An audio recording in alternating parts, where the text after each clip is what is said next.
Welcome and thank you for standing by. At this time, all participants are in a listen-only mode. During the question and answer session of today's call, you may press star followed by 1 to ask a question. Today's conference is being recorded. If you have any objections, you may disconnect at this time. And at this time, I'll turn the call over to Tina Queen. You may begin.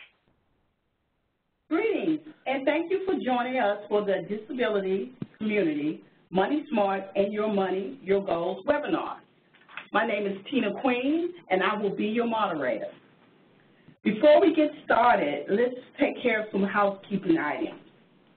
The phone number to reach audio is 1-800-779-7166.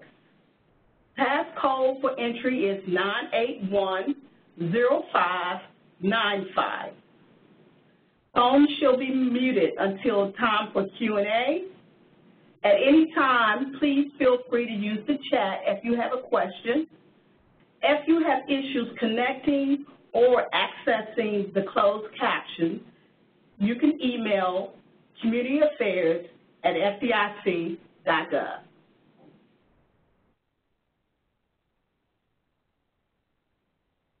This is our agenda for the day. We'll start with a welcome, overview of the FDIC's Money Smart, guide to presenting Money Smart for adults, scenarios for financial inclusion. We'll take a peek at the Money Smart Money Matters module. We'll take a short Q&A section, followed by overview of CFPB's Your Money, Your Goals toolkit, then focus on people with disabilities, exploring the guide, compatibility, Your Money, Your Goals, and Money Smart. Another short break for questions and answers, followed by closing.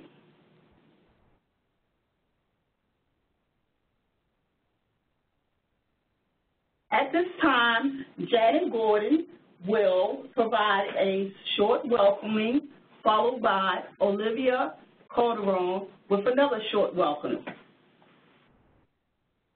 Welcome, and thank you for joining us for this webinar, which is entitled Providing Resources for the Disability Community, Money Smart, and Your Money, Your Goals.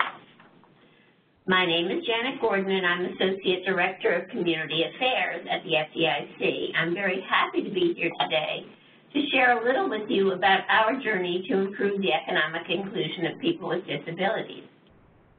I'm doing that with our partners from CFPB and the World Institute on Disabilities. FDIC has a long-standing commitment to economic inclusion, including for people with disabilities, beginning a long time ago, but for example, we developed Money Smart resources in Braille in 2006. More recently, from our biannual survey of households, we've learned that about half of all households headed by a working-age person with a disability are either unbanked, which means they don't have an account, or they're underbanked, which means they don't use banking for its full use. They use higher-cost non-bank financial services in many cases. Because FDIC is strongly committed to economic inclusion, and we believe that having a connection with an insured financial institution is a key step to improving financial stability and resilience, we're focused on helping people connect to the financial mainstream, including particularly people with disabilities. Our journey to enhance the economic inclusion of people with disabilities combines 3 key elements. First, collaboration with diverse partners at the national, state, and local levels, including financial institutions. Second, offering tools for financial education that are tailored to meet the needs of a full range of people, including those with disabilities.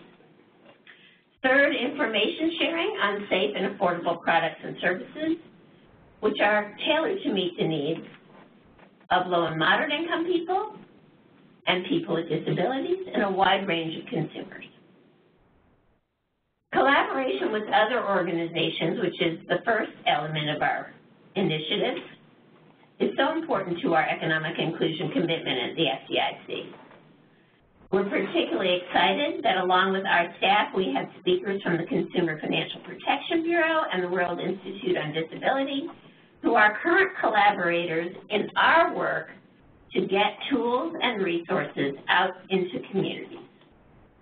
They'll talk with us about the CFPB tools available and how they complement the FDIC financial education resources. And we really hope you will use these tools and that they'll be helpful to you and that you'll let us know what else you need. The second part of our commitment, financial education and capability. Well, making these resources available is what this call is all about. We're explaining the resources, and we hope to focus particularly on the tools recently strengthened by both FDIC and CFPB. The third element of our strategic focus is really our work through our regional community affairs teams to help identify and disseminate information about inclusive products and practices. So this includes ABLE accounts, which are the new tax advantage savings accounts, sort of 529 plans for people with disabilities. Most ABLE accounts include an option for account holders to place funds in insured bank accounts, providing safety along with ease of access to funds for qualified disability expenses. And as of October 1, I think there were 28 states plus the district with ABLE programs, and most of these are open to eligible residents nationwide. I think we'll have some more discussion about information on ABLE accounts later.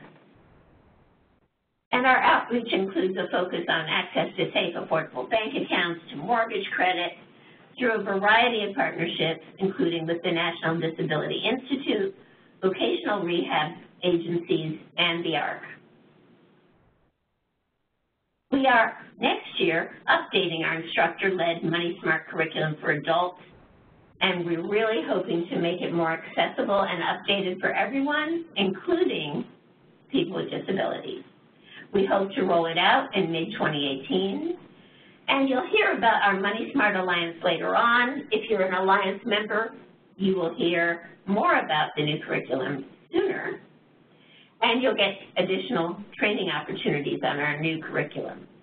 While we're focusing on the current curriculum today, we want you to know coming soon to a theater near you is the new Money Smart for adults. So thank you again for participating, and we look forward to working with you more. Please feel free to call us or to contact us at communityaffairs@fdic.gov with any questions. And we'd like you to embark on this journey with us. I want to turn to Olivia Calderon from CFPB, who is our partner, and we've done a lot of work together already and hope to continue to do so. Olivia? Thank you, Janet. Good morning, everyone. Good afternoon, everyone. Thank you so much for taking time to join us today for this very important and timely presentation. For those of you who are not familiar with the Consumer Financial Protection Bureau, we are an independent federal agency, and we were created and born out of the financial crisis of 2008.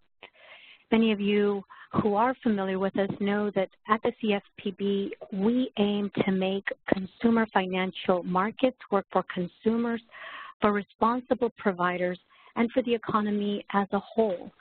And so really our vision is we want to see a marketplace that works, where the prices and the risks and the terms of the deals are clear and upfront, so consumers understand their options, can comparison shop, and all companies play by the same consumer protection rules and compete fairly by providing quality services and quality products. the way we go about our work is in 3 key ways. We work to empower consumers by creating tools, answering common questions, providing tips that help consumer navigate the financial choices and shop around for deals that work best for them. We also do our work through enforcement, where we at the Bureau take action against companies and or practices that violate the law and have already returned billions of dollars to harmed consumers.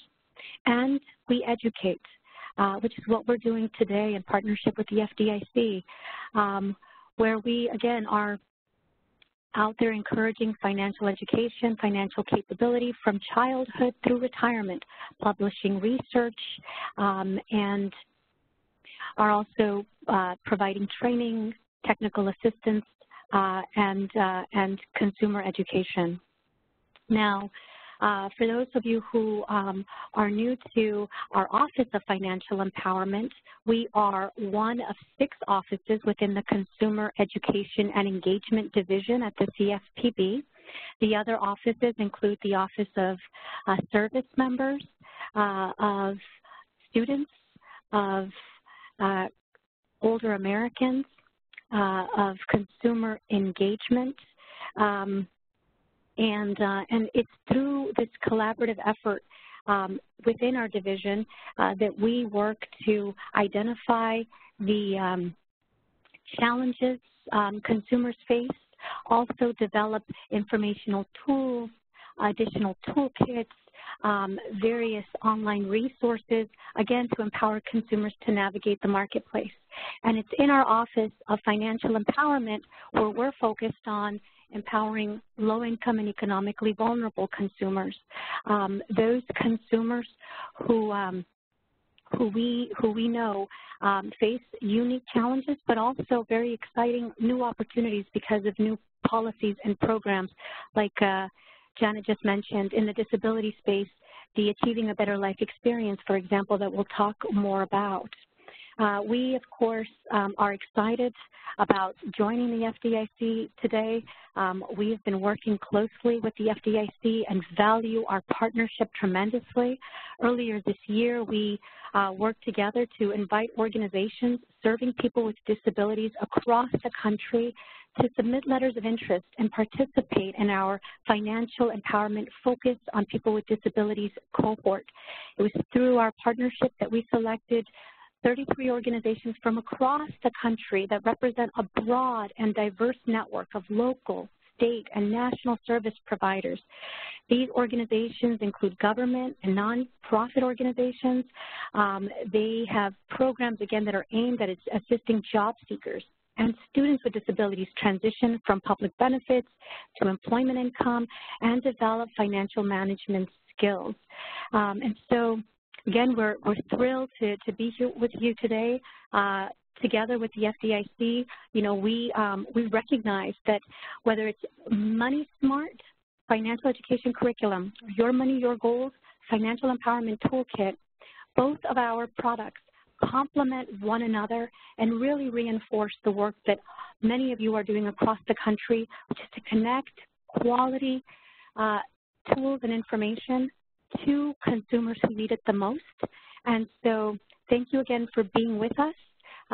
We will get deeper into what these tools look like, both Your Money, Your Goals, and Money Smart. So with that, thank you again, and I'll pass it over to Luke. Thank you. Good morning or good afternoon, everyone. FDIC has more than 15 years of experience with financial education. The goal of the Money Smart program is to help low and moderate income individuals enhance their financial skills and ultimately create positive banking relationships. There are many excellent financial education curriculums, but some of the reasons why Money Smart is unique include the fact that it's easy to teach. As I'll share shortly, there are detailed instructor's guides. It's easy to learn. In fact, the materials are written at a 6th grade reading level. It's flexible. We provide Money Smart materials for many different age ranges, from pre-K all the way up to older adults and for small businesses. Instructors have the flexibility to mix and match material within modules or across curricula to meet the educational needs of their audience. There are no copyright restrictions on Money Smart. You're free to adapt it as you need to. We just ask that you take off the FDIC's logo if you substantively modify the curriculum. And it's free. There's no charge for the Money Smart materials from the FDIC. Some of the features of our instructor-led products include the fact that everything you need to teach is in the package. There's an instructor's guide for every module that's structured in a similar way. Everything you need to teach is there, from how to introduce the session to how to close it. It's usable by anyone, even those without prior teaching or banking experience.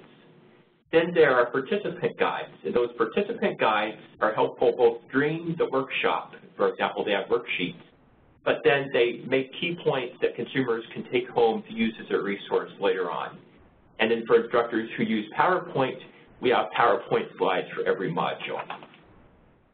I'm going to start out by going through the Money Smart for Adults curriculum, and then I'll briefly talk about some of our other Money Smart products. Money Smart for Adults consists of 11 modules. It's available in two formats, a version that you can teach to others and a version that consumers can learn on their own using a computer. It's available in 9 languages as well as in Braille and large print. I'm now going to walk through at a high level each of the 11 modules. The first module, Bank on It, provides an overview of banking services and is designed to help students build a positive relationship with a financial institution. Borrowing Basics describes how credit works and helps students determine if they're ready for credit, ready to apply for credit. Module 3, Check It Out, shows students how to use a checking account successfully. The first half of Check It Out is devoted to preparing a person to open up a checking account, including how to comparison shop and what questions to ask. And the second half is tips to manage the account effectively, including how to keep track of your balance. Module 4, Money Matters, shows students how to manage their money by preparing a personal spending plan and identifying ways to decrease spending and increase income. Students are able to learn how to do things like track daily spending habits, preparing a personal spending plan to estimate monthly income and expenses, and list and prioritize their financial goals. Module 5, Pay Yourself First, helps students identify ways they can save money and introduce savings options that they can use to save toward their goals. For example, students can understand how to determine goals they want to save for, identify savings options, and think through ways to save for larger expense goals like perhaps a child's college tuition, a car, a home, or a vacation. Module 6, Keep It Safe, provides information on how students can protect their finances and identity. Students learn about how federal deposit insurance protects deposits, how to guard against identity theft, how to plan for unexpected future events, and describe ways to be financially prepared for disasters. Module 7, To Your Credit, teaches students how to read a credit report and how to build and repair their credit history. Module 8 teaches students about credit cards and how to use them effectively. First part of the module helps students understand how to determine if they're ready for a credit card and some of the key questions to ask as they're comparing credit card offers. The second part helps students understand how to manage their credit card and what to do if they have trouble paying the balance.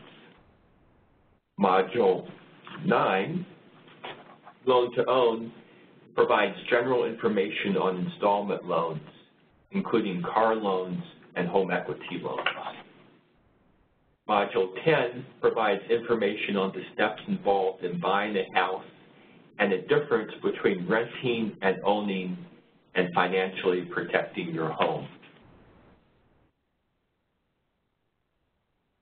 Module 11 describes steps participants can take to recover financially and rebuild their credit after experiencing a financial setback. I just walked through the modules in our current Money Smart for Adults product. We're currently redeveloping the entire instructor-led Money Smart for Adults curriculum. We expect that the redeveloped curriculum will be released in mid-2018.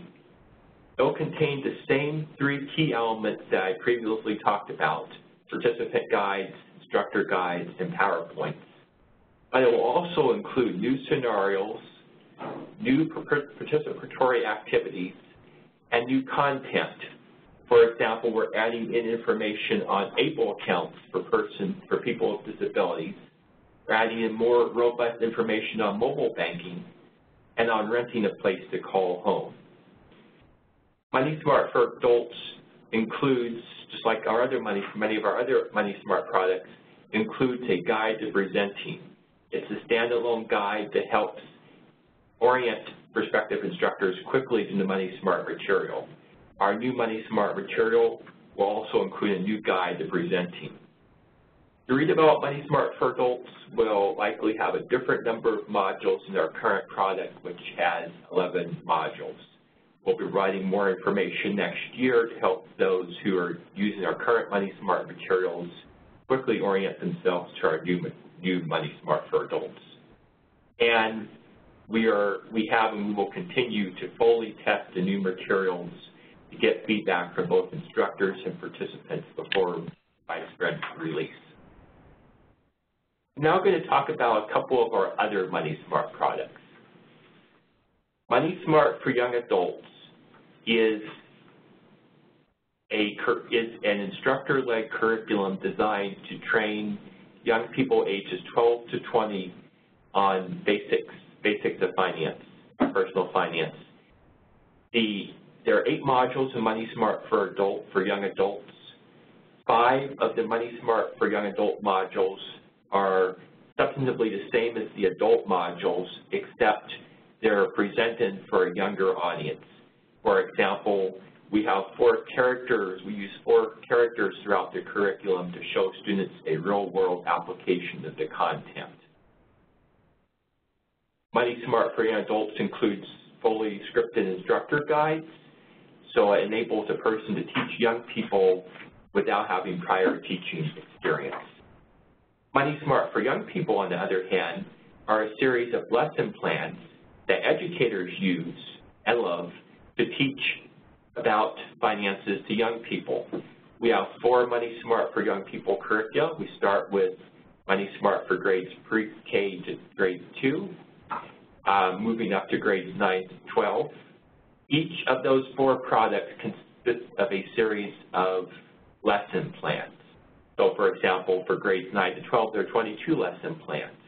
Each lesson plan could be used by an educator to teach about a specific topic to young people.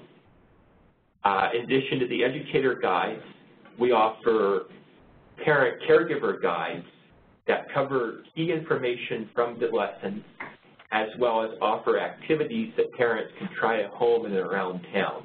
In fact, parents can use these parent-caregiver guides on a standalone basis. For example, there are book lists that can be helpful, or conversation starters that can be helpful. And then for students, we have student workbooks. Money Smart for Older Adults is an instructor-led training developed jointly by the FDIC and CFPB. This module provides awareness among older adults and their caregivers on how to prevent elder financial exploitation and to encourage advanced planning and informed financial decision-making. This is a single standalone module. It covers topics such as common types of elder financial exploitation, scams targeting veterans, identity theft, medical identity theft, scams that target homeowners, preparing for unexpected life events, and how to be financially prepared for disasters. I've talked primarily about materials in the context of them being delivered in an instructor-led way, so in terms of a person training a group of other people. Now I'm going to briefly talk about our materials that people can complete on our website to learn about money on their own. We offer two resources. We offer what we call our CBI, our computer-based instruction. It's built around an online game. It looks like a board game. So you go in, you can create an account, you can select either track for adults or for young adults, and then using the board game, you can make you're given various options for financial decisions to make, and then you have the opportunity to potentially earn a certificate of completion for each module in the CBI.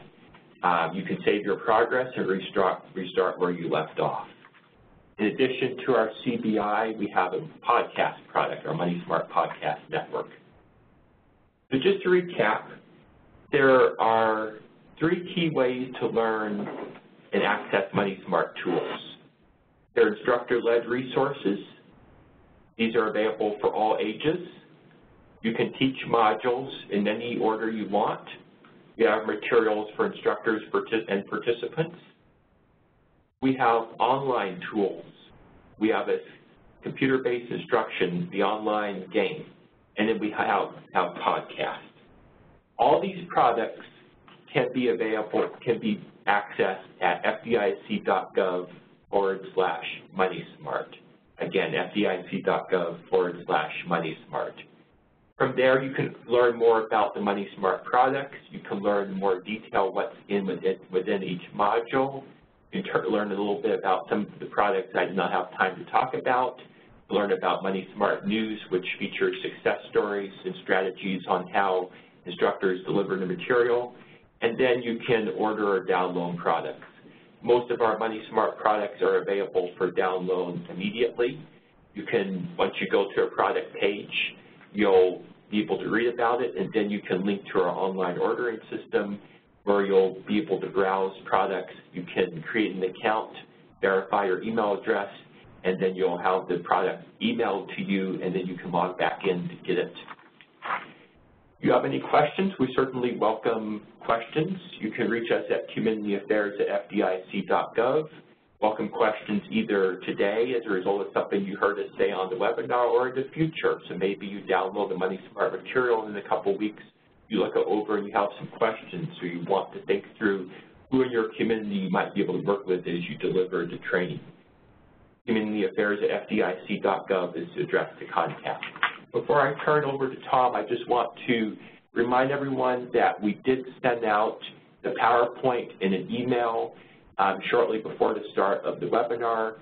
If you did not receive the PowerPoint, please email communityaffairs@fdic.gov and we will send it out to you. With that, I'd like to turn over to Tom Stokes. Thank you, Luke.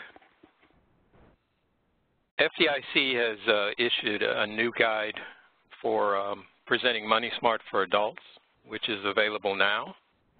And when we release the new curriculum, as was stated before, in mid-2018, a new guide will accompany it as well.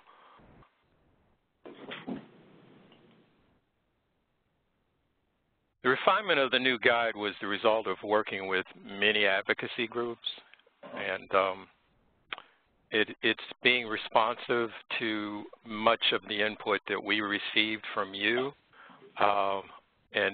We tried to incorporate as much as possible into it so that it reflects some of the things that were made known to us that weren't correct or were a little off in terms of how we should approach our audience. We continue to ask for comments, which you can easily transmit to us via the same address that Luke just gave out, communityaffairs@fdic.gov. And it's also a way that you can contact us, particularly if you are newly pursuing the idea of introducing financial education to your audience and your participant clientele.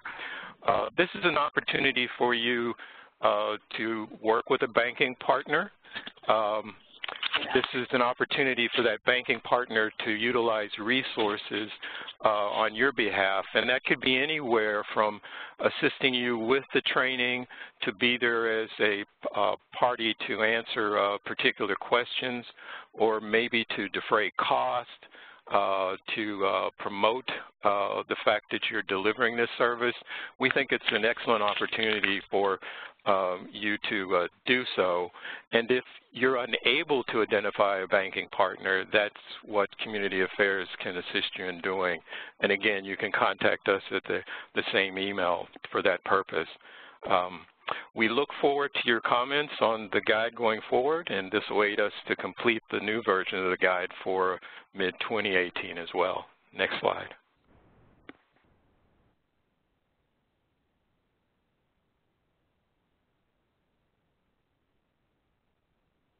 If you're familiar with our existing guide, the new guide includes more information on supporting participants with disabilities. It's written in active voice. It's in plain language. It uses new color patinas and fonts, and it's certainly more engaging in terms of the pictures. Next slide. Here are a couple of depictions from the guide as it illustrates the encouragement of the discussion, where we have a facilitator displayed capturing the participants' responses on chart paper, and also an example of the different learning styles by displaying the various writing instruments, highlighters, and note paper that individuals use for the class session. Next slide. Here we have additional pictures which we're saying are supporting, not accommodating, individuals with disabilities, with a person using a touch screen, another person signing to others, and another that's receiving tutorial assistance during their class session. Next slide. This side-by-side demonstrates some of the refinements that we made in it. If you're familiar with our existing guide and comparing it to the new guide, we obviously kept and maintained the Americans with Disabilities Act, but we added a disability diversity page and also a section on reasonable accommodations. We tried to also refine and make more simple the areas that touched on accessibility, certainly the need for respect in terms of addressing individuals. And then we changed our etiquette area to disability sensitivity, the top 10 list. Next slide. This is displaying a very powerful paragraph within the Americans with Disabilities Act, and you give and get respect by simply asking a participant if they need assistance. And obviously, if the more specific you are in asking the question, the more respectful it is in terms of identifying the individual's preferences. Next slide. FDIC wants instructors to be aware that disabilities may be visible but also invisible. There are a diversity of ways of attaining a disability along life's pathways, and there's various manners in how that disability may be manifested.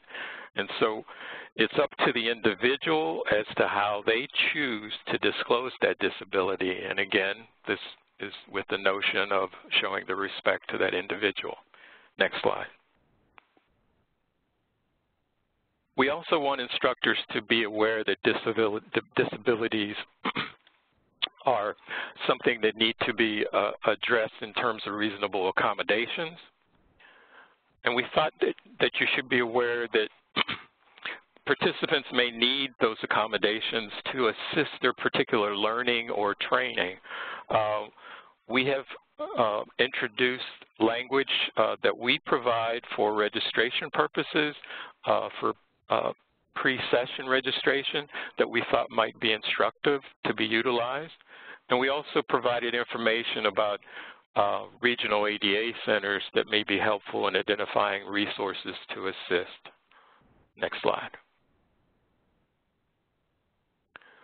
And again, using our active voice, we included examples of what helps to provide an accessible learning environment, such as audio loops, American Sign Language, and also just making sure that you're being thoughtful about providing sufficient maneuvering space between tables in the classroom arrangement.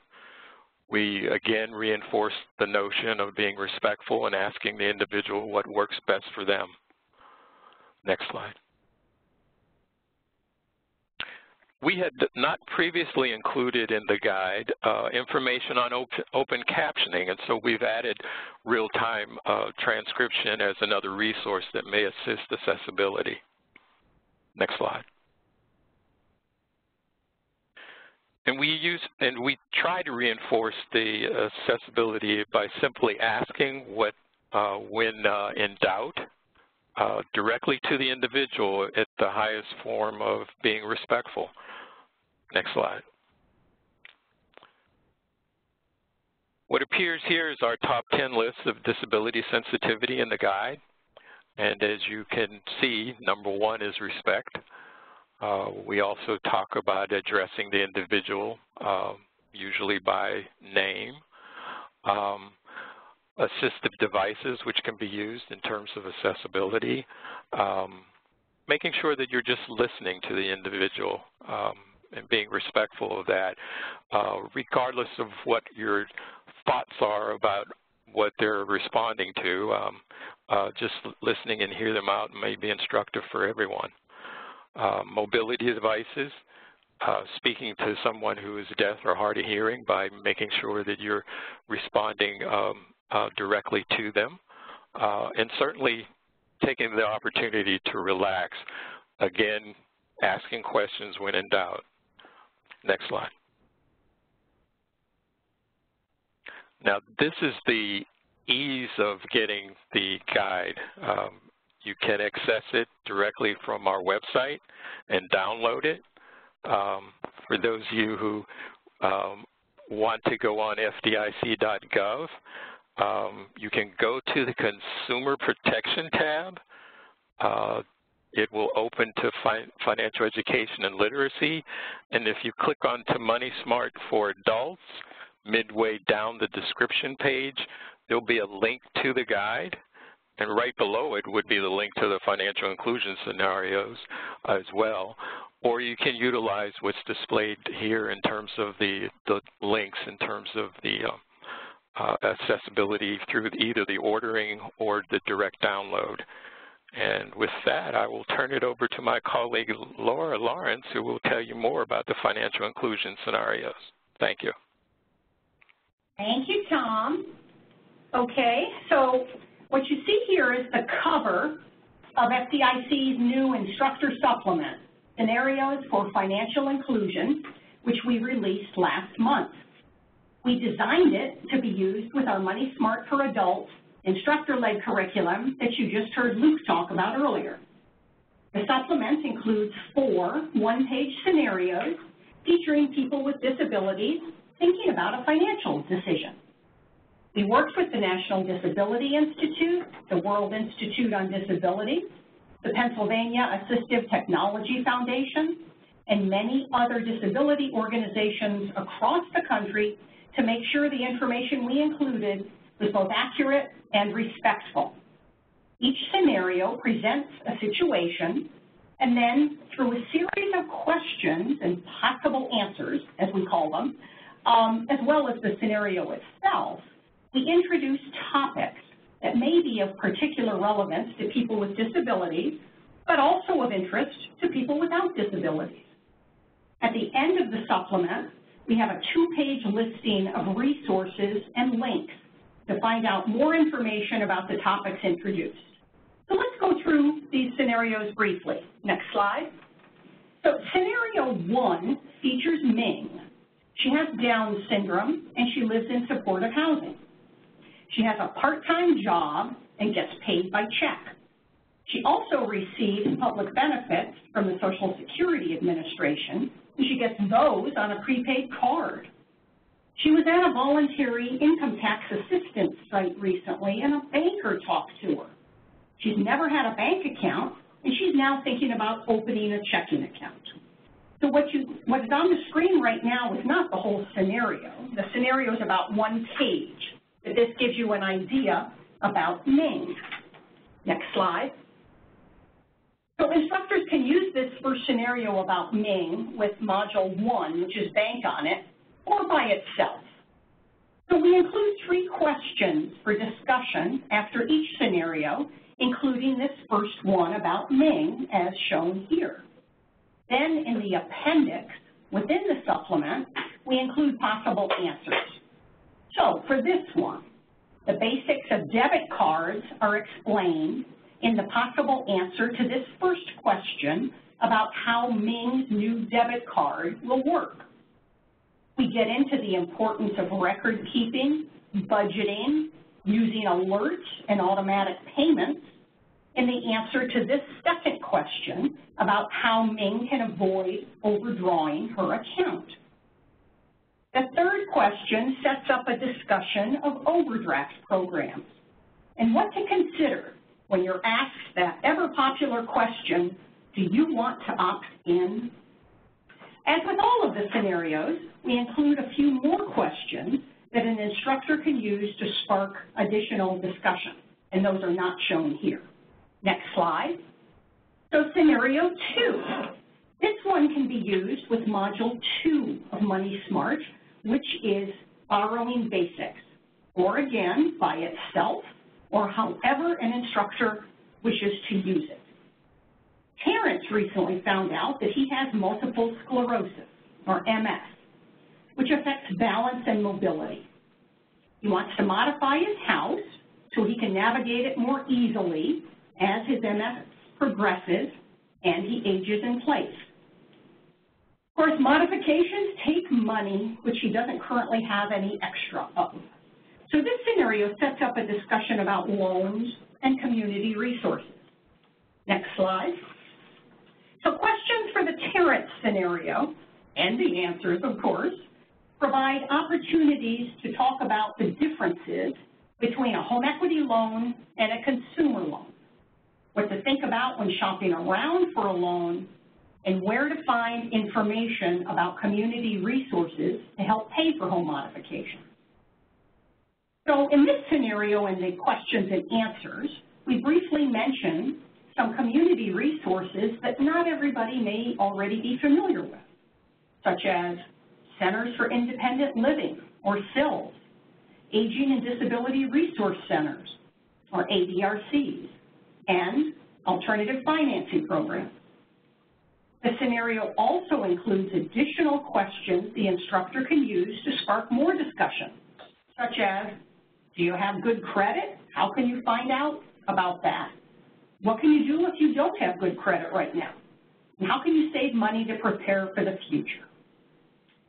So these topics can be stepping stones to present other Money Smart modules, or maybe use them as opportunities for guest speakers to talk about specific topics. So as hopefully you can see, we've structured this supplement to be pretty versatile. Next slide, please. So Portia is featured in scenario 3. Now here's a little teaser. Try to remember Portia because we're going to come back to her a little bit later in this webinar.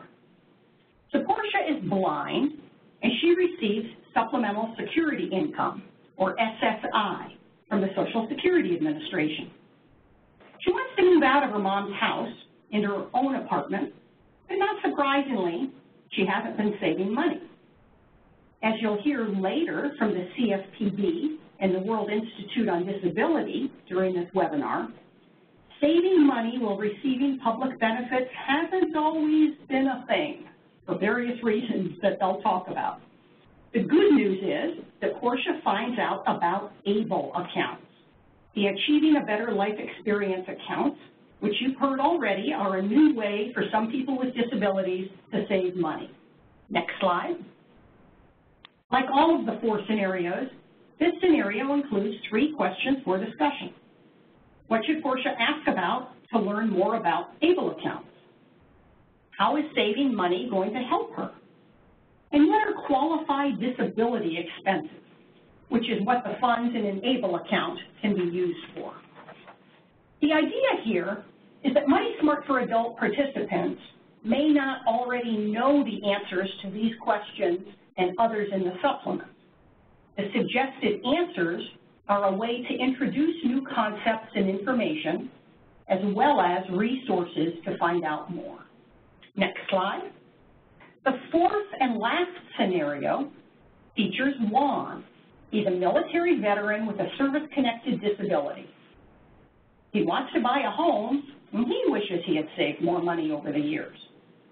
So we set up this scenario so instructors can talk about mortgages and home ownership in general, but also a little bit about VA loans in particular, which are guaranteed by the Federal Department of Veterans Affairs for veterans. It's a great segue into our home ownership module in Money Smart for Adults, which is Module 10, Your Own Home. Or, you could use it after you've presented Module 10 as a way to see what participants learned from that module. Help you recognize the theme here. The possibilities on how best to use these scenarios are, well, I call them endless. Hopefully you will too. So next slide. The 3 questions in Juan's scenario ask about what he should think about before he applies for the loan, what responsibilities are associated with owning a home, and why it's important to be practical about the purchase price of a home so you don't become house poor, shall we say. Next slide, please. So with all of that build up, I'm sure you're all wanting to know how you can get your hands on a copy of this supplement. And it's easy, just as Tom told you for getting the guide to presenting Money Smart. You can visit the FDIC's ordering system at that first link, or download a copy directly from that second link, which is our Money Smart for Adults webpage, or just email us at communityaffairs@fdic.gov, and we'll make sure that you get what you need. Next slide, please. And I'm now going to turn it back over to my colleague, Tina Queen. Tina? Thanks, Laura. So earlier, Luke mentioned and talked a little bit about our Money Matters module. Here are some objectives from that module.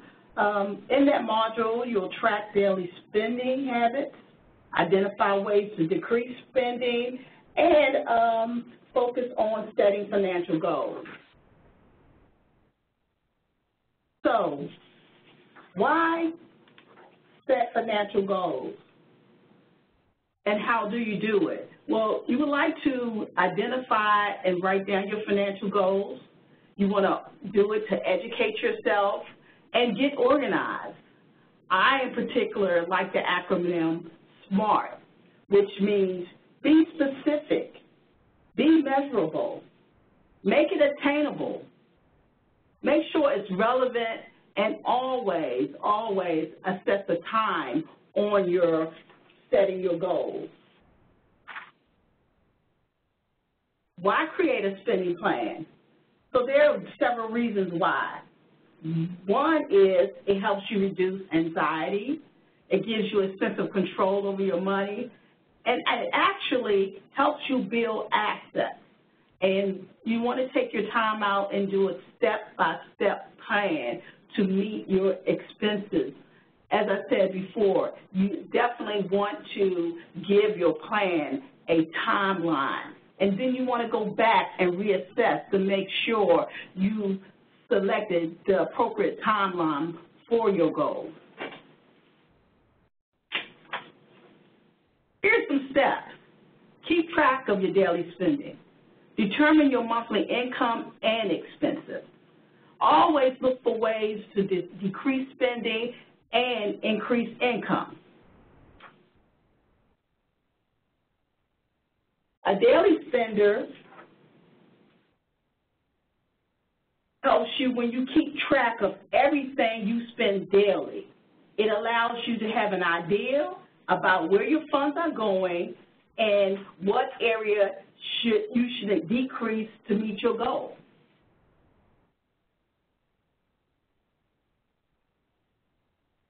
Income is money that you obtain from various sources.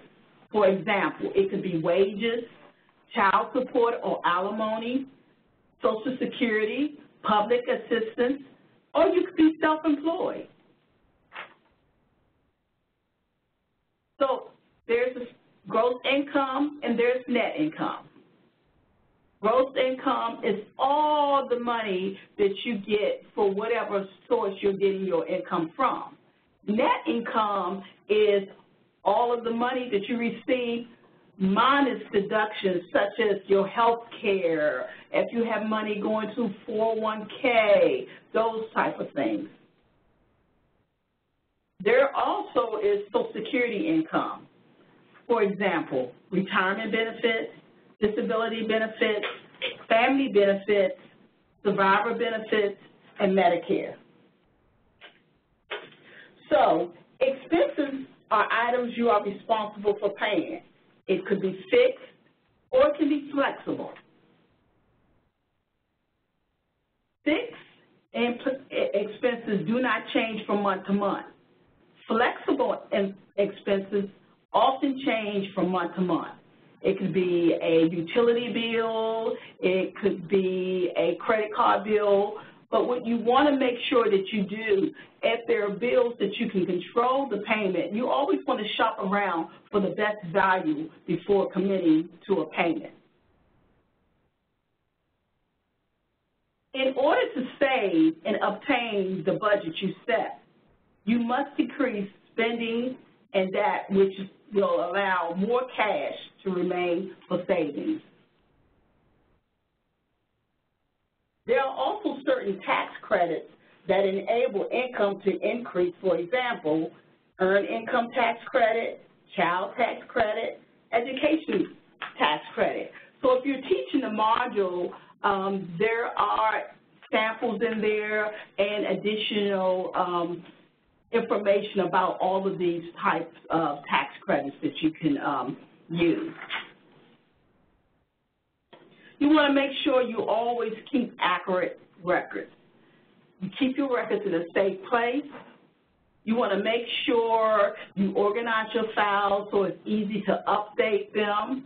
Most definitely, you want to keep your tax records for at least 3 years, sometimes longer, depends on what works for you. And if you're still one of those people who mail your bills, you want to make sure that you put your bills in the mail at least 1 week before they are due to avoid late fees. Here's an example chart that indicates how, if you were doing a plan, your income and your expenses would look.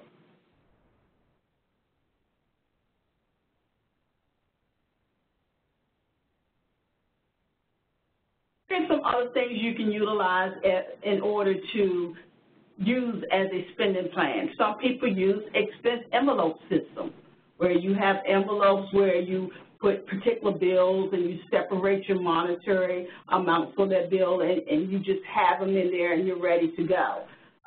The budget box system, or some people use computer spreadsheet systems. That's something that I like, particularly myself. I utilize Excel to do that. So there are times when there's more expenses than income available and you won't be able to pay everything. So what should you do to determine how to pay and what to pay? Pay your necessary household expenses first, your rent, your mortgage, your food. Think about the health and safety of your family when prioritizing bills. And always, if things are hard to meet, seek assistance to help cover the expenses that you cannot meet.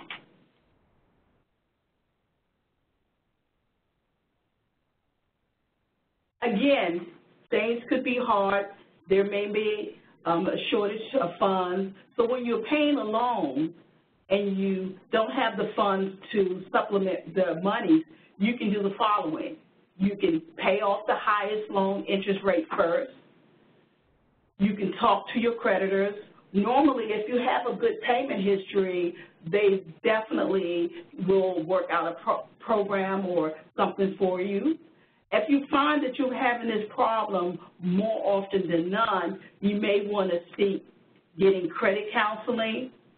And the absolutely last resort is declaring bankruptcy. So this just quickly went through what you can learn in our Money Matters module. You can learn the benefits of budgeting, how to track, how to develop a spending plan, how to decrease your expenses, increase your income, and also keep in mind that you should budget. Now we'll have some Q&A. Thank you. At this time, we're ready to begin the question and answer session. If you would like to ask a question, please press star followed by 1 and record your name clearly. Again, press star 1 to ask a question. And 1 moment, please, for our first question.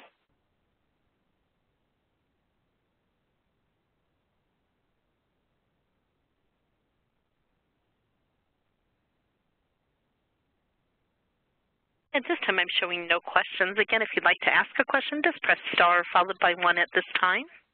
And 1 moment, please. We do have a question coming in.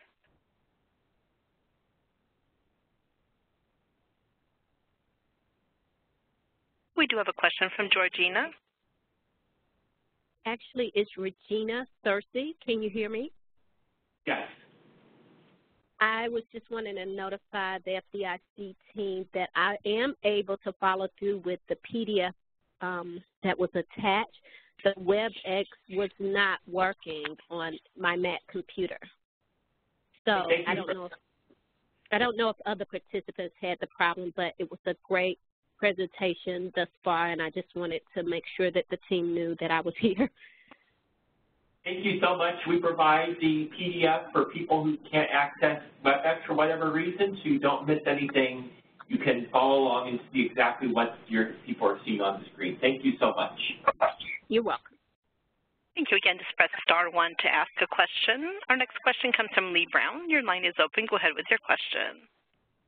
All right. I wanted to ask, you mentioned earlier about local resources that you can collaborate with. I was wondering if you guys provided a regional link on your website for such resources. Yes, if you go on to the Money Smart page, the FDIC.gov/Money Smart, you will see a link on the left-hand side for contacts. And on that page, you'll see a list of our community affairs managers. You can, for whatever state you're in, you'll see what state that falls in within the FDIC region, and then you'll see the name and contact information for someone who would be a good person to reach out to. You can also just email us at communityaffairs@fdic.gov and let us know what state you're in, and we can connect you with the right person. Okay, thank you. This is Laura. Also in the supplement, that I talked about, some of the links link you directly to pages that will allow you to put in your state, your zip code, wherever you're located, and then it'll connect you to, let's say, for example, an alternative financing program in your state or a center for independent living in your state. So, yes. So, operator, that's our last question that we have time for. But I can remind everyone that if you do still have questions, you can use the Q&A resource on the system, and someone will answer your question, or you can email the community affairs at fdic.gov. So our next presenter is Mary Griffin with CFPB. Hi, thank you so much for this opportunity, and it's wonderful to be working with the FDIC on trying to help educate and empower consumers everywhere. And I know everyone is from around the country, so I say good morning or good afternoon to you. Next slide, please. And the next slide. Thanks. Olivia mentioned that the Office of Financial Empowerment, the office in which we both work, is focused on helping to empower low-income and economically vulnerable consumers. So when we launched the office about 5 years ago, we have a mission to help empower consumers to be able to achieve their own financial goals. So we looked at how we can communicate with the many millions and millions, we estimate around 100 million of economically vulnerable consumers, whether they are low income or they have thin credit file, unbanked, whatever type of vulnerability they might be experiencing. We wanted to be able to reach them, and we knew we couldn't reach them by going directly through a website. So that direct-to-consumer probably wouldn't work when we're trying to reach people about fairly complicated money decisions and how to navigate the financial services market. So we decided to, we wanted to add value to the already robust work of other agencies such as FDIC, and the way we thought we could do that is to work through intermediaries and community channels who can get to consumers directly. So we wanted to support those on the front line and use existing channels to reach them. So through our research, we heard that though frontline staff are working with clients every day in social services settings, legal aid settings, faith-based settings, every kind of setting, financial institution setting with vulnerable consumers, there was a lack of confidence about financial matters, and we heard over and over again that people were not having the money conversation with their clients, and a lot of it was due to not having that confidence on various types of financial topics. And I don't think any of us are surprised by this. I mean, I don't think reading a credit report is necessarily the most intuitive, fun thing to do, or dealing with an abusive debt collector, knowing your rights when the debt collector calls, or choosing among a growing and varied group of financial products and services. The nomenclature is different. It's hard to navigate. So we knew that we wanted to help folks feel more confident. So we decided to develop a financial empowerment training and toolkit initiative to support the frontline staff, to basically help them be more confident having the money conversation with their clients. So designed for sort of one-on-one settings, although you could do, you could work with these tools in a group setting, we developed this initiative, Your Money, Your Goals. It's a train-the-trainer model to help deploy this resource to organizations to help them integrate into their other work financial empowerment tools and resources. So the toolkit and the training are focused on helping people identify the financial challenges someone might be facing in the moment, understanding that, you know, people who are homeless aren't necessarily thinking right away about purchasing a home.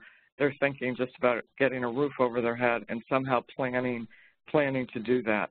So it's about thinking about the moment and thinking about who you're working with. So it's very much about listening to just as Tina and Laura were talking about listening to clients, it's about listening to who you're working with and helping guide them through their own financial challenges. So we work with other agencies such as the FDIC and national social services organizations, legal aid, cooperative extension, other federal agencies who are on the front lines, or work with other state and local agencies on the front line with this toolkit. Next slide, please. So as I said, we work through other organizations. So we have the main toolkit, and Olivia is going to be talking about its companion guide for people with disabilities. Next slide, please. But I just want to give a brief overview of kind of what the organization of Your Money, Your Goals, the main toolkit, looks like. We start with, we don't include them here, but we start with a couple introductory modules that are really about understanding your clients. We have exercises built in, such as, you know, having people think about needs, wants, and obligations, having people think about their own values that they're bringing to the conversation before that they're having the conversation with their clients. And then we have content modules. The content modules, as I said, we have information and then we have tools. the information we train on is kind of giving background information to educate the frontline workers. And then we have very plain language, action-oriented tools that go along with that can be worked on with the client, or you can just give the tool to the client to take away. I want to stress that this offering, this initiative, is not about making frontline staff financial advisors or financial experts. It's about helping them have the conversation, helping them with their own finances, and helping them identify financial challenges with their clients, and then give them the tools or identify places to get more help for them, building local referral networks and things like that to make sure that they're getting to the right resources. So our first module is focused on setting goals, which everyone knows is very key. Our second module, we focus on savings for emergency or savings for paying bills and other goals. We really stress the fact that even if you have very limited income, because those are the people we're trying to reach, it is possible to save, and the actual habit of saving has been demonstrated to really help people on their journey towards financial well-being. We also have tracking and managing income and benefits tools, similar to the type of topics that folks have already talked about in Money Smart. And then paying bills and other expenses, getting through the month. We focus on providing a cash flow budget where people go through on a week-to-week basis and watch money going in and money going out. And the key takeaway for that module is that timing matters. So people are incentivized to think about maybe changing the date of the bill they're paying, asking the landlord if they can pay twice, asking credit card companies or other places that you might owe bills to, whether you can change the due date. Because a lot of people may struggle with enough money, but in addition to that, they may just struggle with the flow of the money in and out. Next slide, please. And we also have a module on debt, how to manage debt, how to think about debt. We have exercises about good debt and bad debt because, again, debt can be sort of judgmental. I mean, some debt could be good debt for someone if they're getting a mortgage and can afford it. I think we think that's a good debt. If they're getting other types of loans and they're struggling, maybe it's not a good time to get debt. But in any event, we try and give them the tools to work through those decisions about their debt, how to pay it and manage it. Understanding credit reports and scores, we all know how important this is. So we focus on getting the scores, reviewing the scores, and then to the extent that there are errors in the reports, to the extent there are errors in the credit reports, how to fix those errors. And we really try to have people understand what goes into a credit score and the importance of your focusing on your credit report rather than your score. Because if you focus on your credit report and your credit history, your scores will follow in terms of improving. Then we have a module on money services, cards, accounts, and loans, and that is about asking about what the person needs, and then based on what they need, walking through that person through the various options they have. And protecting your money is about basically asserting your rights when they've been violated and getting people to understand what their rights are. We've heard from a lot of people, for instance, in the area of debt collection, that a lot of people don't even understand that they have rights under the Fair Debt Collection Practices Act, and they could get help from legal aid attorneys or from credit counselors or other folks with that. But they don't even recognize it necessarily as any type of violation. They just maybe recognize it as something that they have to do no matter what. Next slide, please. So the resources, as I said, we have this main toolkit, and then we have companion guides, and we developed the companion guides based on other work we're doing with different communities and understanding that they have unique challenges. So we worked with the communities and we heard from the communities. So we built these companion guides around their needs. So we have one for Native communities that is very much about how you present topics to in the Native community setting, because there's a different sensibility and different sensitivities.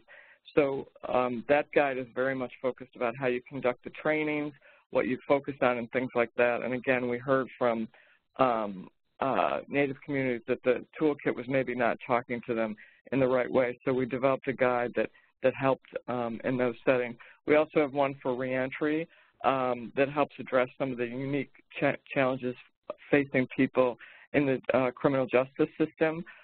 Background screening reports, addressing errors in the criminal histories that go into their background screening reports, criminal debt, getting their identification, things like that that are really, that they're uniquely challenged by. So we try and get them to identify other resources from other federal agencies as well, so they can kind of go right to those resources that we have listed. And you'll be hearing more about the guide, the companion guide for people with disabilities.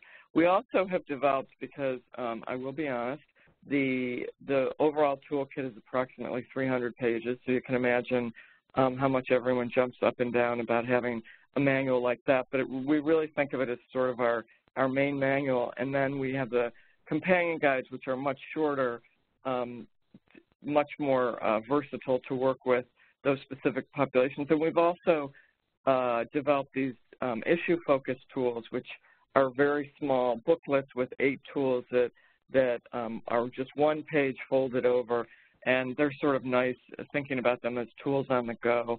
Again, they're very versatile. You can give it to clients, or you can use it on your own. You can throw it in your briefcase or purse, but it's helpful. Next slide, please. So we're a digitally driven agency, given that we were just born about 6 or 7 years ago. So everything is online, and just like FDIC resources, you can also get it for free from GPO.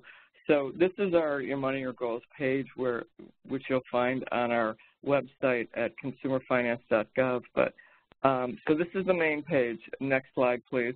And then you can click on to find companion guide. There's a companion guide page, and we have the companion guide with training materials.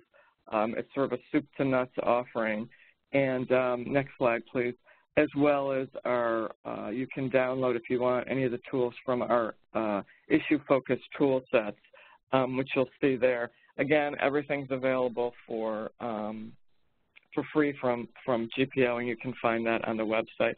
And with that, I'm going to turn it over to my colleague, Olivia Calderon, to talk about our focus on people with disabilities.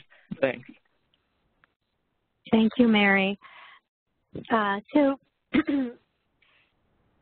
we in the Office of Financial Empowerment have prioritized consumers with disabilities, and we've done so because we understand that people with disabilities, they cut across geography and gender and race and the diversity across the spectrum of disabilities means for us that when we target our resources in designing for the community and identifying tools and resources that empower the community, it not only benefits the disability community, it benefits everyone. We also understand that Americans with disabilities do face unique challenges. We understand that people with disabilities disproportionately live in poverty, are outside of the financial mainstream, and do need access to tools and trusted sources of information to maneuver in the workplace. And so, next slide, please. When we were working to identify, next slide, please. Thanks. When we were working to identify what tools and what information, what ways can we at the CFPB truly empower the community, we recognized that we are not the experts. The community, they know that, you know, one of the calls to action the community proudly affirms is nothing about us without us. that if we are going to go out there and develop tools and information and resources, the disability community should be at the table with us, co-designing and co-creating these types of resources. And so earlier last year, together with the FDIC, we convened a roundtable of practitioners, academics, of researchers, of folks with disabilities, without disabilities, to go through our master Your Money, Your Goals toolkit and really share with us what information was missing, what content they'd like to see, what additional tools we should create that would make a huge difference for people with disabilities. And so with that, we went back to the drawing board, and with the assistance of the World Institute on Disability, ICF, and others, we started thinking through creating a companion guide, again, that would complement Your Money, Your Goals, that would be designed in such a way where practitioners could easily navigate the guide, use it as a standalone training tool, but also could go back and forth into the toolkit for additional resources if needed. And so what we created was focused on people with disabilities companion guide. It's a companion guide that in its design helps folks to get right into quickly. It's literally 70 pages. Who's the CFPB, Office of Financial Empowerment, how you can access our tools and our resources. Really the introduction that you would find in the toolkit, you'll find in this companion guide. But one of the things that we did is we also put things in context. So if you're an organization across the country that hasn't worked with the community before, it helps introduce why financial empowerment is so critically important, and it also helps provide context around how to approach introducing tools and new concepts. And next slide, please. One of the things that we did is we designed it to mirror the table of contents of Your Money, Your Goals. And so from the very start, in the companion guide, you'll find that we've developed a questionnaire. And this questionnaire, it helps you start the conversation. So if you're working with someone and they come in with you, perhaps like Mary said, it's challenging to start having that money conversation and or identify challenges or issues that folks might be facing. And so the questionnaire really helps you go through question by question with someone, and we also have an answer key that helps you then figure out where to go in the guide or where to go in the toolkit to pull a tool, whether it's on debt or student loans, whether it's on creating a budget, or it's something like filing a complaint with the CFPB. There's an answer key there that tells you exactly what page to go to in the guide and exactly what page to go to in the toolkit for additional resources. Now, what's really exciting about this companion guide is that we have designed 11 new tools. And the 11 new tools in the Focus on People with Disabilities guide are fully dynamic and fully accessible. And what that basically means is that anyone, regardless of their ability, could use our tools. The tools themselves are designed in plain language. They're available electronically on our website. They auto-calculate and are auto-fillable. So if someone's working remotely, working with a screen reader, working with someone in a rural community where perhaps they don't come into the center because perhaps of transportation barriers, that you could work with someone remotely and help them fill out these tools. Again, they all auto-calculate. Here in the very first modules, you'll see that we have the paying for assistive technology. This here is a tool that helps someone identify what their assistive technology needs might be, and then go through and figure out how you might think about financing, paying for assistive technology that could be expensive and a huge purchase. And so it also helps provide additional resources and links on where you can connect with community development financial institutions in the community that are providing affordable credit at zero interest or very low interest for folks to be able to finance their assistive technology needs. The second tool, again, aligned with the module that's in the toolkit, the module that's highlighted in our guide, is on setting up an ABLE account. And we'll get deeper into that, Tom Foley will, but here we highlight this new, very new, exciting program, Achieving a Better Life Experience, that for the first time ever now allows consumers with disabilities to be able to save. And for folks who are really low income, that are able to save up to $100,000 in their lifetime without losing their SSI benefits. And so we know that this is a game changer in financial empowerment and asset building for the community, and so we wanted to highlight this new program and create this new tool to help people connect and compare and ask those type of questions as they shop around or throughout the country for the right ABLE account that makes sense for them and their families. Module 3 on tracking and managing income benefits. We have two new tools, an income and a benefit tracker, and also an SSI estimator. Tom Foley will cover the SSI estimator in depth. And the income and benefit tracker, again, we created a tool there with icons, and it's visually appealing. Again, it's also fully accessible, dynamic, but it really does help someone be able to manage where their income is coming from, and whether it's government benefits, employment income, and or additional resources. Folks can easily track it through this tool. In Module 4, paying bills and other expenses, we have a spending tracker. And again, the spending tracker, dynamic, auto-fillable, auto-calculates. So you could see, like the income tracker, how much you have coming in every week, how much that totals out to every single month. And these two tools, the income and benefit tracker and the spending tracker, if you look at the following module on getting through the month, those two tools helped us design the monthly budget. And this monthly budget tool, when we have a cash flow budget in the toolkit, but this monthly budget tool is a tool that really helps someone see how much they have coming in a month. It has the icons there for the income, and then on one side and on the other side it's for the spending.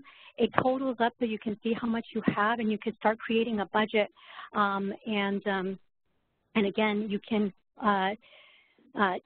access all of these tools. All of them are living up on our website, and are also individually located on our website, so you don't have to access the entire guide or download the entire guide to access any one of these tools. Next slide, please. The last modules, Module 6, dealing with debt, we created two new tools, the debt worksheet and the dealing with debt collectors. Again, the debt worksheet, like the income and the spending tracker, was created in a way where you can, again, track how much debt you have, whether it's credit card debt, student loan debt, but there are various categories there. And then it doesn't only break it down in terms of how much the total debt is, but really helps someone break down what about the interest rate or additional fees and penalties. So someone can capture all of their debt in one comprehensive and easy to manage way.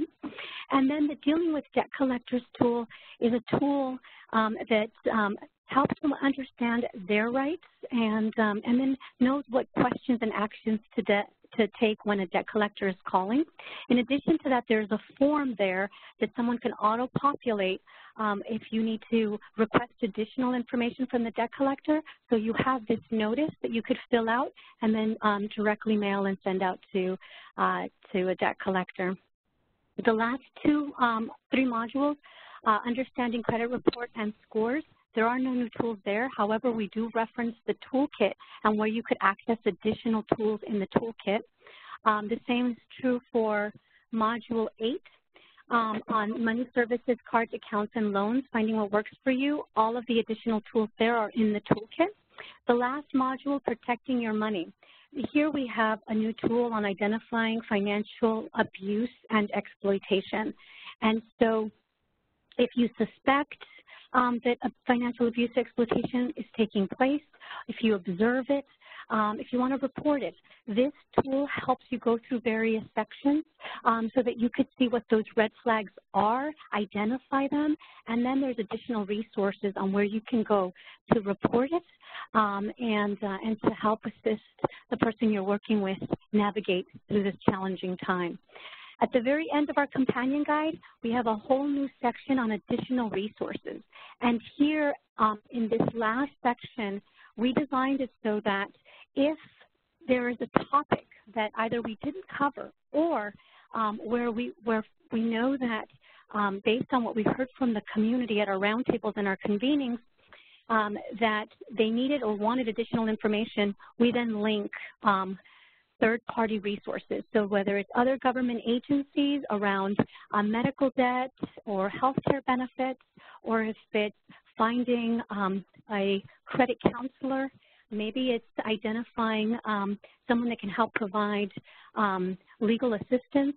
We have links there to all of these various additional resources that we know can provide additional support to you all. Again, like Mary said, we do not expect that folks working as practitioners in nonprofit settings providing direct services are going to become financial experts, but know that by developing these types of resources and including them in a way where folks can easily access them, that in and of itself is empowering and allows you to then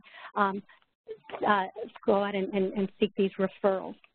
The last thing I'm going to say is that this focus on people with disabilities guide, for every one of these tools, you'll find that there is a one page that is attached to each tool, and it's what to do, what to say. But like the scenario that Laura Lawrence described with Portia, for instance, in our companion guide, we have a what to do and what to say, and really it's for you.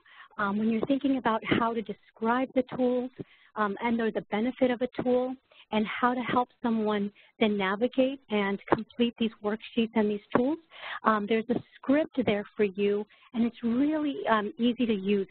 It's one page, but it's a one paragraph on what the tool is and what's beneficial about it. And then there's a second section there that's a script for you for what you can consider saying as you're working with someone in completing these worksheets. So with that, thank you again. Next slide, please. We want you to know that everything that we've described here, the Your Money, Your Goals Toolkit, the focus on people with disabilities companion guide, and all of the suite of resources that we've developed. We have PowerPoint presentations, we have video presentations that you can then go back and at your own free time peruse through, but all of our tools and resources are available for free. Our master toolkit, Your Money, Your Goal, is available in Spanish, but we also have links where you can go and order all of these tools online for free. And the link there will take you to our system where you can order as many copies as you like, and they're shipped directly to you free of cost. It takes an average of 3 to 4 weeks for you to receive these materials once you've placed your order online. And again, we want to hear from you, and there is our email inbox.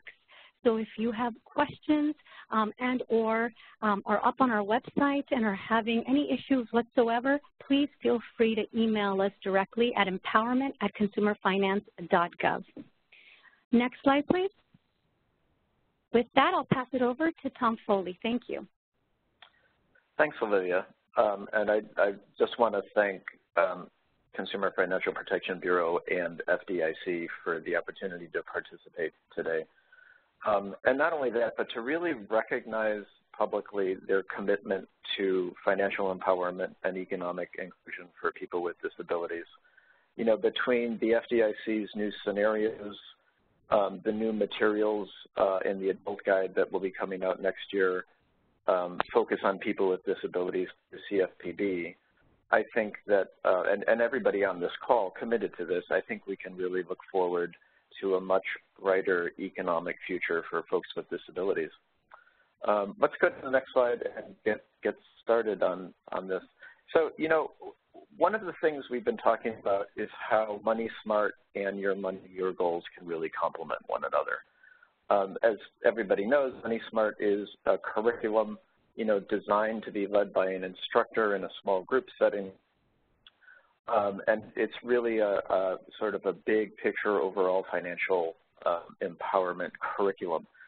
Your Money, Your Goals, again, as people have described, is sort of more of a just-in-time, one-on-one and tools-specific curriculum. So when a particular issue is highlighted, some of the tools in Your Money, Your Goals can really help with that, and I'll get to an example around that in a minute. But another way that they really complement each other is that, you know, Money Smart, in the Money Smart class, you know, maybe it can really help identify certain issues that they could be, that they could address with sort of more one-on-one assistance through Your Money, Your Goals. And at the same time, you know, maybe we present a Money Smart presentation, identify a bunch of people who have some of the same issues. You know, maybe the issues are around budgeting or tracking income and stuff, and then again, that sort of refers right back to Money Smart. You know, maybe that would be a good time to present a Money Matters presentation and talk about all the things that Tina talked about. Let's go to the next slide. But, you know, without further ado, many folks have been talking about the ABLE Act and ABLE accounts. And so I wanted to jump a little bit more into depth around that and also use the Portia scenario that Laura talked about. So a little bit of background for folks who aren't terribly familiar with some of the challenges faced by the disability community. So until very, very recently, if someone with a disability who received federal benefits was working, there was a very important asset that folks had to be aware of. So basically, if somebody is receiving federal benefits, so that could be SSI or Medicaid from a disability perspective, they were limited to have no more than $2,000 in liquid assets, or they could lose their medical insurance, or they could lose their financial benefit. So not surprisingly, this has been a huge disincentive for folks with disabilities, not only to save money, but really to work or to try to save money. I think it is pretty apparent that, you know, when you put someone's income stability or their medical insurance at risk for savings, a lot of people will choose logically not to save. So fortunately, a lot of different disability activists got together along with a number of members in Congress in 2014 and signed into law, President Obama signed into law, the Achieving a Better Life Experience, or ABLE Act.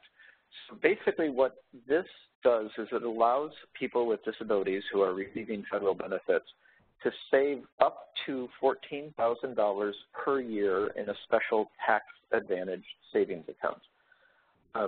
They can save up to $100,000 in this account and not worry about losing their SSI income benefit, or up to $300,000 and even more in some states, and not lose their medical insurance. And as Olivia said, this is the first time for people receiving federal benefits where it makes it safe for them to save money for their economic futures. So again, $14,000 per year, up to $100,000 still receive SSI, up to $300,000 still receive Medicaid. To say this is a game changer for people with disabilities would probably be a huge understatement. This has really changed the playing field for folks with disabilities, because for many, many years we've heard, well, I want to save, but no, I can't. And so the word is really beginning to get out around ABLE accounts and just how important they are and what a difference they can make. We've worked with some people who have opened an ABLE account, and it's been interesting because not only have they been able to save money, but they've also been able to work more with knowing that they have a safe place to put money. So some folks have saved, $500 or $1,000 or $1,500. And if we think about this from a financial empowerment standpoint, that's just huge, right? It's $500 or $1,000, which means they don't have to go to a payday lender, or they don't have to go to a check casher. They have the small amount of financial reserves that we all know can just make a huge difference, and frankly, particularly a huge difference in the life of folks with disabilities. A little more about ABLE. In order to qualify for one of these accounts, you have to prove that you have a disability. You can get a letter from your doctor. Your federal benefits letter can qualify for that. But the other piece that's important to understand is that the disability onset has to be before the age of 26. So a 50-year-old could open an ABLE account and have it funded as long as they can show that their disability began before age 26. Important disclaimer there. The other thing is, and Janet pointed this out earlier, that about 28 states and the District of Columbia currently have ABLE accounts. But the important caveat on that is most of them, about 25 of them, allow people from other states to open those accounts. So, for example, I'm in California. California does not currently have an ABLE account, but I could open one up from Ohio, I could open one up from Nebraska, and I would have access to that savings account. So one of the tools that we created in Focus on People with Disabilities is to assist people to pick the right account for them. With 28 28 different options out there, there's some selecting to be made. So as you can see by the slide, one of the first questions you can ask is, so where is the program? Maybe it's Ohio, maybe it's Nebraska, maybe it's Illinois. Who administers that? Is it a nonprofit organization that administers that? Is it the state that administers that? Is it a financial institution that administers that? All questions that people might want to know. Is there a particular state benefit? Or maybe even more importantly, is there a state deduction? Many states have particular state deductions. So, the first $2,000 that someone contributes to an ABLE account might be tax-free if you live in the state of Ohio. Another question that we get asked all the time about ABLE accounts is who can contribute to it? And the answer to that is basically anyone. The person with a disability could put earned income in there. His friends and family could make contributions. And the accounts, the money that's put in there can be used for what's known as a qualified disability expense. That's been written quite broadly. So that can cover housing, that could be a mortgage payment, it could be property tax payment, it could be rentals, paying the rent. It covers any sort of health-related expenses, so that could be premiums, that could be out-of-pocket, that could be special procedures. It covers transportation, so that could be a bus pass all the way up to a payment on a car, as well as lots of other basic living expenses. The statute has been written quite broadly to make sure that the qualified disability expenses are just about anything people can think of. So again, ABLE and the ABLE tool, brand new, very powerful financial empowerment tools that both FDIC and CFPB are talking about really to help the disability community, take that next step towards economic empowerment. Let's go to the next slide. So one of the other things that we've seen a lot in the disability community is misinformation about how benefits work. And I think one of the great things both FDIC and CFPB have done is they've really recognized that, the disability community has certain concerns that other groups sometimes do not, and they've really gone a long way into addressing these. So one of the things in the disability community, particularly for folks who receive federal benefits, is there's this myth that if you're on benefits, you can't go to work. The second you go to work, your benefits will be cut off, even if you earn, $5 or $10 or $20. So one of the tools that we came out with is the SSI estimator, and this does a couple of things. It really breaks what is a pretty technical and complex mathematical equation down into many fewer steps, and also shows folks with disabilities the benefits of working. So I don't want to bother people too much with the math, but basically for folks with disabilities who are on SSI and working, what you can see by this diagram is the first 85 hours that people earn doesn't affect benefits at all.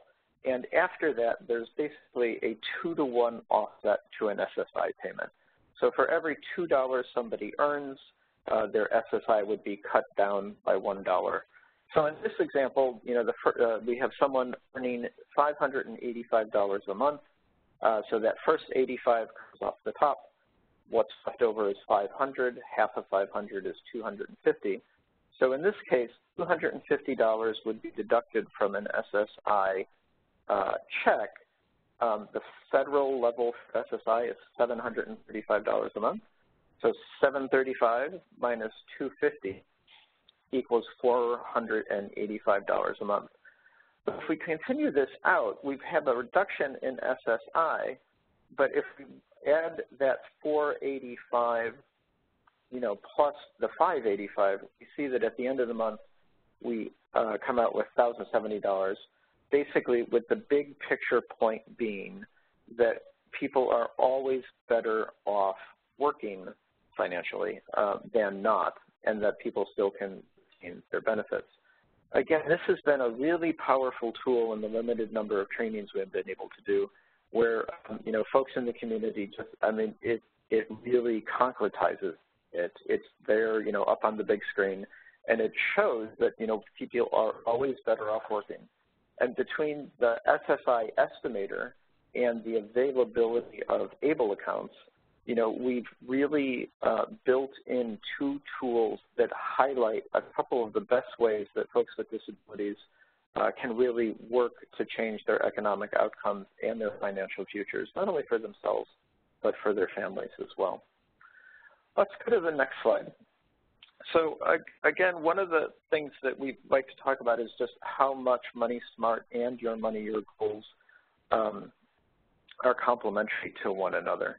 So we heard a little bit earlier today about how there's a home ownership section in Money Smart. And home ownership is something that has always really resonated for the disability community. I think often, sometimes more so than for other groups. But it's really resonated around that.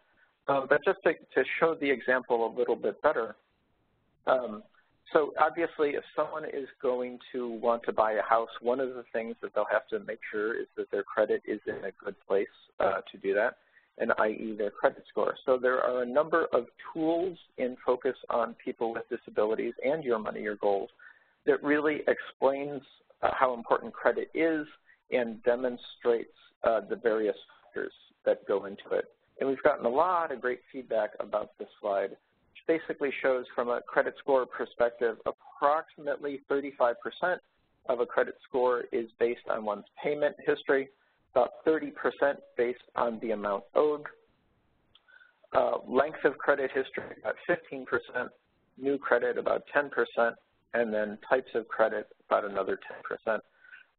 This particular slide and this section has really appealed to folks with disabilities. One of the things the data is really beginning to show us, which I have to say kind of surprises me, is not only is this really resonating for folks with disabilities who want to buy their own home, but getting back to the FDIC Portia example earlier, it's really resonating with young people who want to move out from mom and dad's house for the first time. because they're discovering that they have to have some sort of credit score.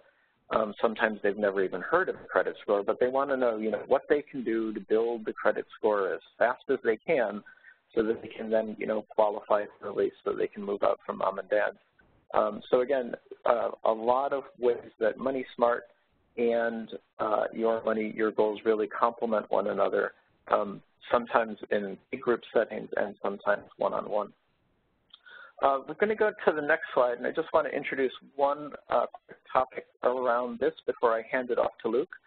So some legislation passed about a year ago in and around disability services and disability organizations that encourages both state administrations and independent living centers to increase the amount of money that they spend on youth services, up to 15% of the budget.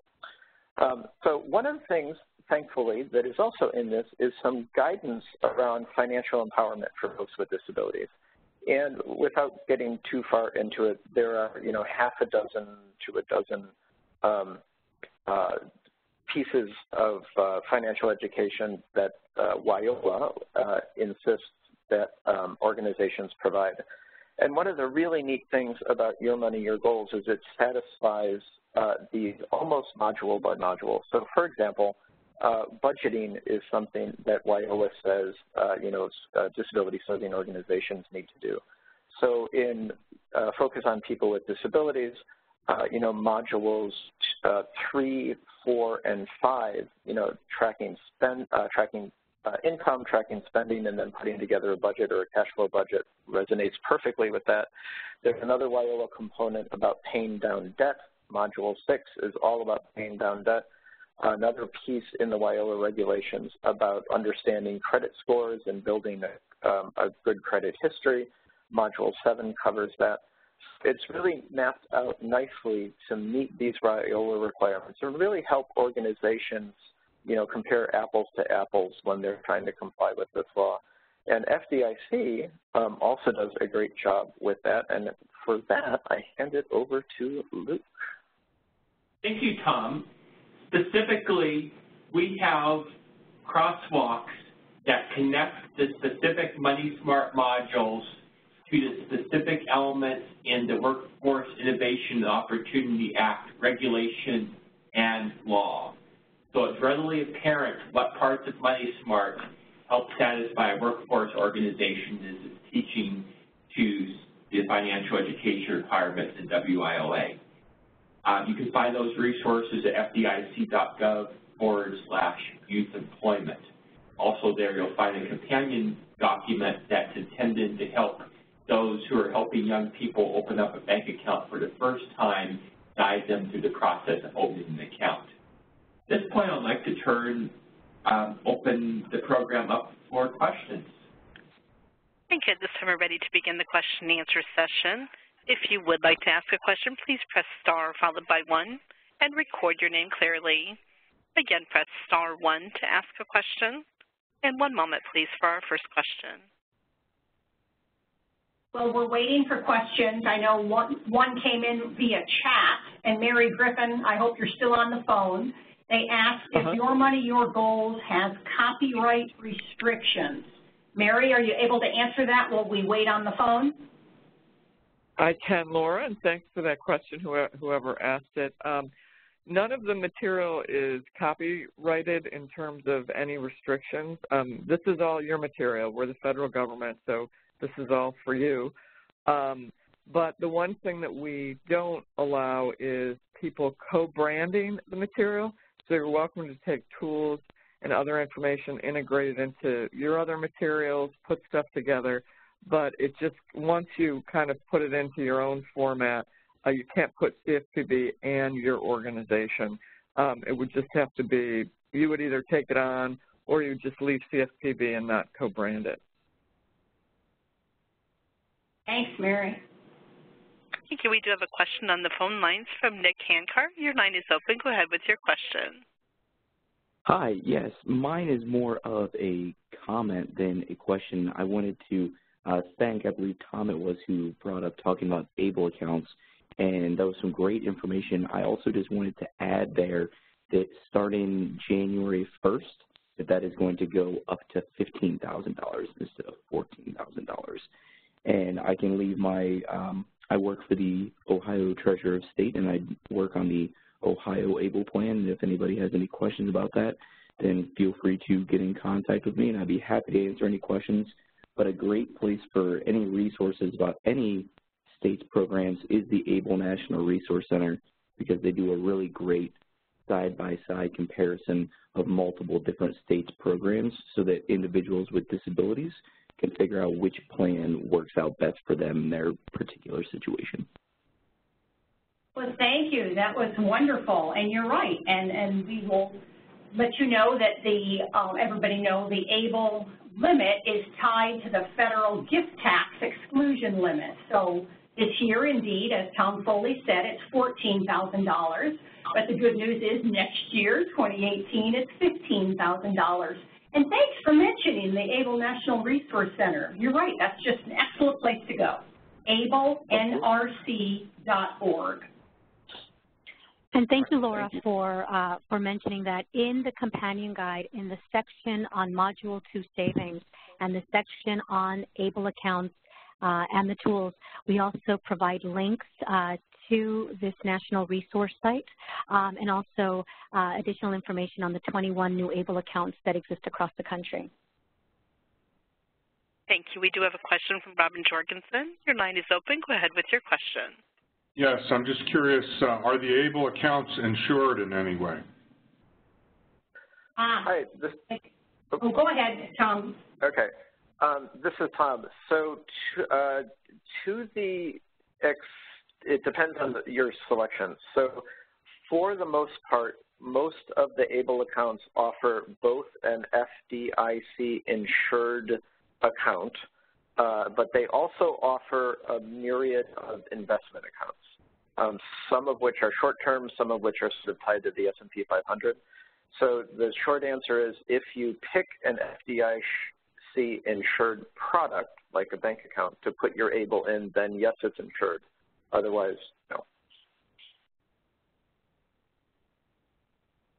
Thank you. Again, if you have a question, press star followed by 1. And one moment, please, for our next question.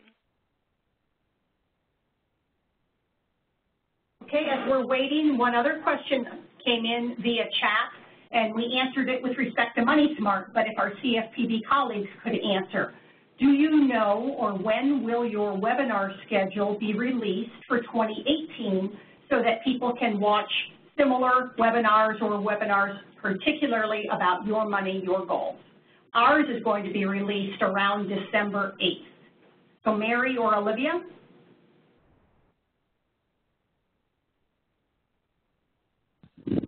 We have a schedule as of now for the remainder of the year.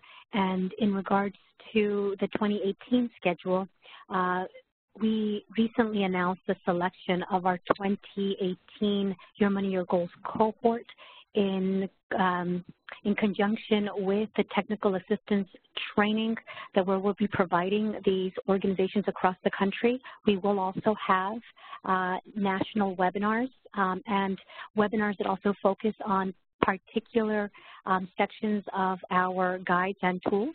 And that schedule will be up shortly, but you can expect it to be up at the start of 2018.